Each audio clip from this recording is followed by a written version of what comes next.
Sebuah negeri ketika sudah memusuhi ulama, tanda bahwa negeri itu akan Allah hancurkan. Allah menciptakan apa saja yang Allah sukai. Allah pernah menciptakan Nabi Adam tanpa ayah, tanpa ibu. Allah subhanahu wa ta'ala telah menciptakan Nabi Isa tanpa ayah, cukup hanya seorang ibu. Allahu yakhluqu ma yasha. Ar-Rahman علم القرآن خلق الإنسان علمه البيان. Bismillahirrahmanirrahim. Assalamualaikum warahmatullahi wabarakatuh. Alhamdulillah, wassalatu wassalamu ala rasulillah wa ala alihi wa sahbihi mawala. Bapak Ibu rahmatullah, buka surah Ali Imran. Buka surah Ali Imran ayat 47. Ayat 47. A'udzu billahi minasy syaithanir rajim. Bismillahirrahmanirrahim. Allahu yakhluqu ma yasha.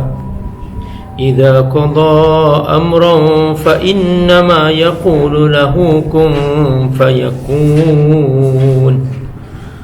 وَيُعَلِّمُهُ الْكِتَابَ وَالْحِكْمَةَ وَالتَّوْرَاةَ وَالْإِنْجِيلَ. Sadaqallahul azim. Bapak Ibu rahimakumullah, keistimewaan yang telah Allah berikan kepada Nabi Isa alaihissalam sudah Allah ceritakan.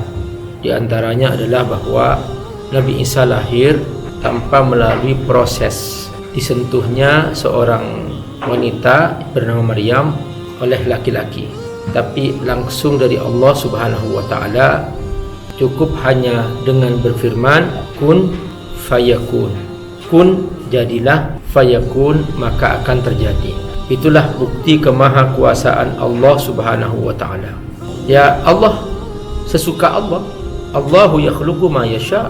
Apa yang Allah sukai pasti terjadi. Fa'alun lima yurid.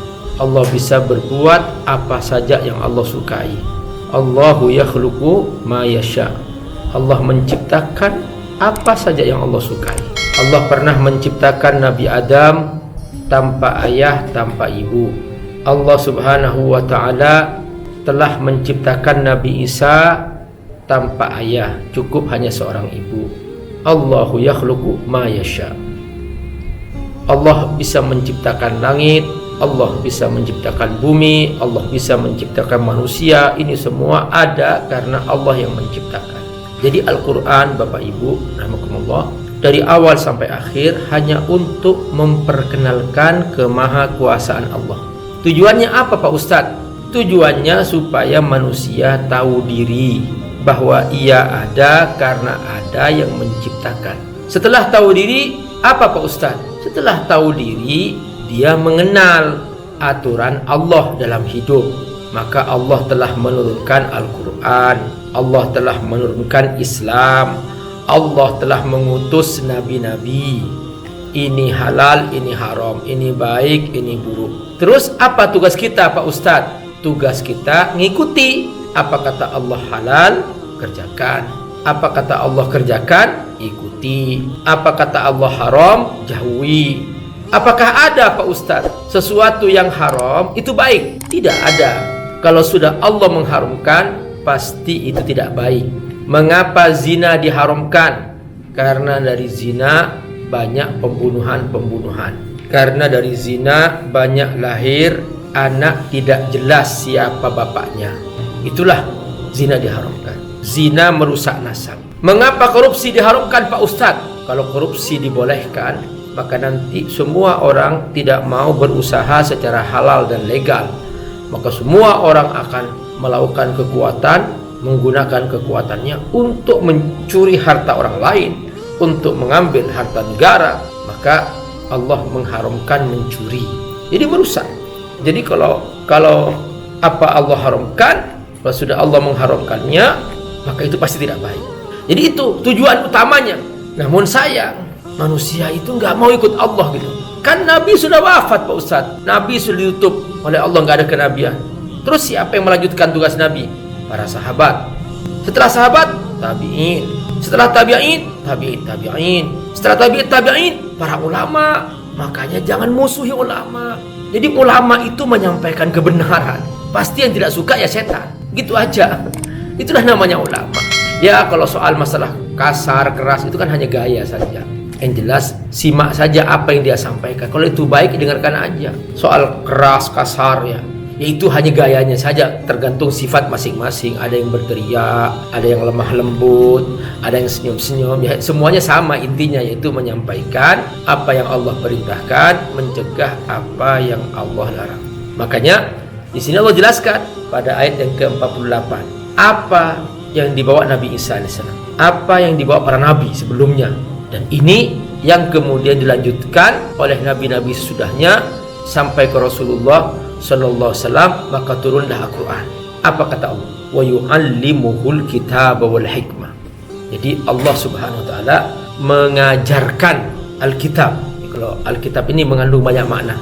Dari kata katabah yaktubu, artinya menulis. Jadi Alkitab yang menulis. Allah mengajarkan menulis. Allah mengajarkan Alkitab yaitu Al-Quran.